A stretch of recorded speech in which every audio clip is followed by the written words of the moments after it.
কি হয়েছে তোমার? কান্না করো কেন? আমার আম্মু আমাকে মেরেছে। কেন মেরেছে তোমার আম্মু? আমি ঘুম থেকে উঠতে দেরি করেছি আর মক্তবে যাই নাই তার জন্য। তুমি যাদের সাথে মক্তবে যাও তারা কি তোমাকে রেখে চলে গেছে? হ্যাঁ, আজকে ওরা আমাদের ডাক দেয় নাই। তুমি যদি আগে থেকে ঘুম থেকে উঠে ওযু করে মক্তবে যাইতা তাহলে তোমার আম্মু তো তোমাকে মারতো না।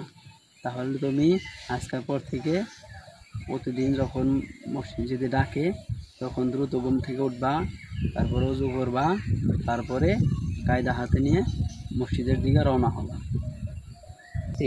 ইনশাল্লাহ আর দেরি হবে না। এখন থেকে ঘুম থেকে তাড়াতাড়ি উঠবো আর সময় মতো প্রতিদিন মক্তবে যাবো।